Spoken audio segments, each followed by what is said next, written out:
E uma semana com tantas notícias bombásticas que levaram à esperada vitória de Joe Biden para a presidência dos Estados Unidos, um acontecimento pode ter passado despercebido da maioria das pessoas.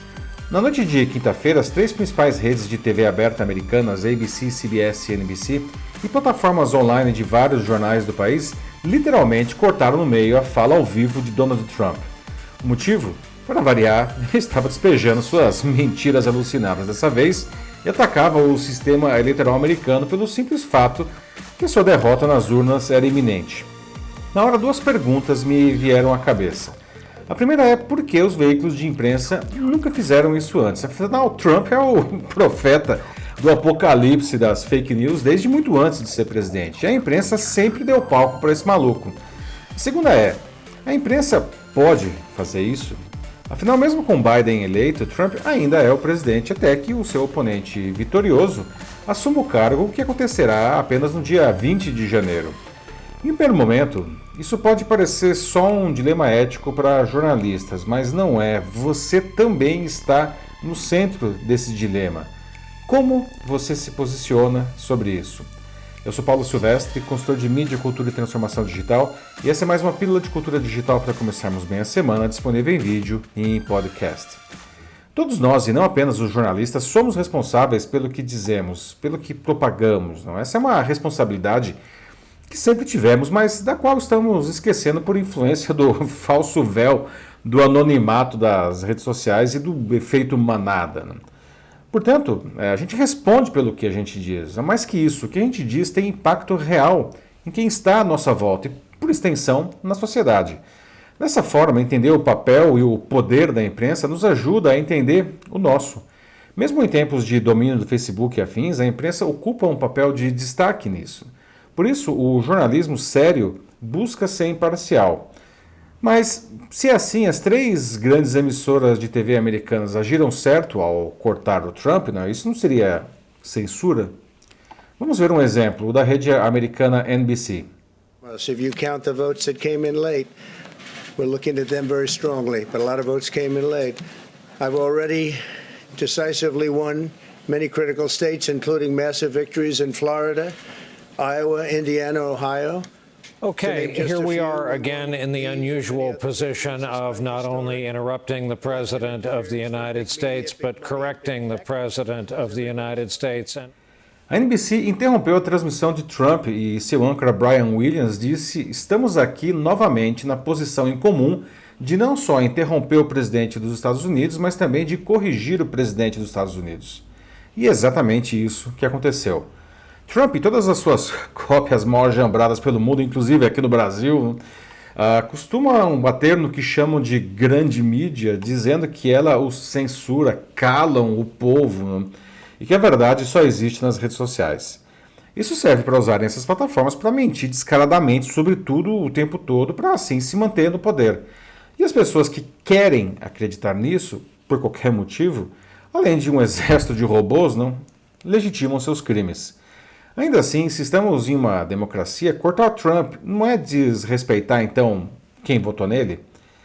E essa pergunta é legítima, tá? E eu a respondo com outra pergunta. O que você teria feito ao ver que o presidente da República estava usando você para espalhar mentiras perigosíssimas e ódio para a população, colocando em risco a própria sociedade? Nesse ponto, podemos até mesmo questionar o que é verdade, não? O filósofo alemão Friedrich Nietzsche disse que não há fatos eternos, como não há verdades absolutas.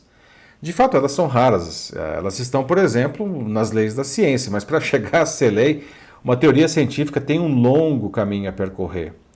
Em muitos casos, a verdade pode ser um ponto de vista, né? E ainda assim ser apresentada como incontestável, mesmo de boa fé. O jornalismo encontrou há muitos anos uma maneira de minimizar esse problema, definindo que os profissionais devem ouvir o máximo de lados possível sobre um assunto. A verdade possivelmente será a média de todos eles. A imprensa sempre foi o gatekeeper, né? Aquele que decide o que deve e o que não deve ser visto, com o poder e o dever de não apenas informar, mas também de formar o cidadão. Isso é um poder gigantesco que só pode ser exercido com grande responsabilidade. Com a ascensão das redes sociais, esse poder se diluiu, né? Portanto, a pergunta anterior sobre o que todos nós devemos fazer diante de uma mentira é justa. devemos escolher muito bem o que publicamos na pequena mídia que somos. Como temos observado nos últimos anos, em que todos se tornaram mídia graças às redes sociais, a disseminação de notícias falsas e de ódio tem um amplo poder destrutivo. Ecoar essas ideias irrestritamente, ainda que em nome de democraticamente dar voz a todos, é uma falácia, com consequências potencialmente desastrosas. Temos que entender, portanto, que isenção e independência não podem ser confundidos com irresponsabilidade sobre o que se publica, mesmo se quem tenha dito a barbaridade seja um presidente da República democraticamente eleito. Todos merecem e devem ser ouvidos, desde que não estejam cometendo crimes ou deliberadamente mentindo para atingir seus objetivos. Como disse o cartunista e jornalista Milor Fernandes, as pessoas que falam muito mentem sempre, porque acabam esgotando seu estoque de verdades. Ter um lado não significa não ouvir o outro, calar ou censurar. Ter um lado significa defender um ponto de vista, dando também bom espaço a quem pensa de maneira diferente, desde que todos os lados sejam legítimos.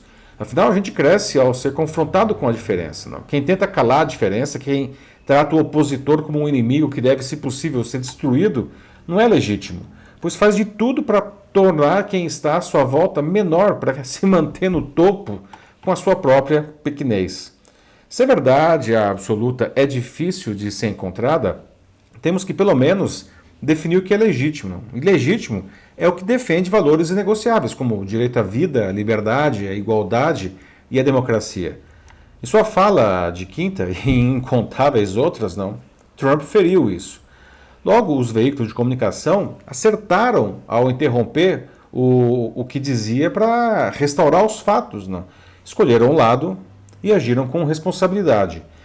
Deveriam ter feito isso desde quando ele ainda era pré-candidato. Talvez nunca teria sido eleito, o que causou um dano gigantesco para o mundo todo, pela influência do cargo que ocupou por 4 anos. Em nome da democracia, os veículos deram espaço às suas ideias alopradas. Talvez porque, enfim, não achassem que aquele bufão pudesse ganhar qualquer coisa. Mas ele ganhou.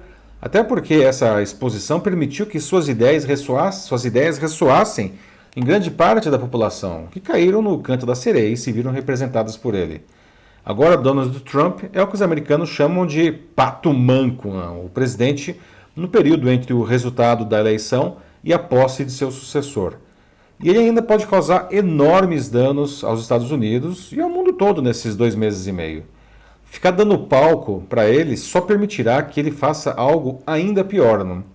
A imprensa e todos nós devemos evitar isso. Você pode dizer, mas eu nem falo nada da eleição americana. Correto. Ela foi apenas um gancho para essa conversa. O mesmo raciocínio se aplica ao cotidiano de cada um de nós.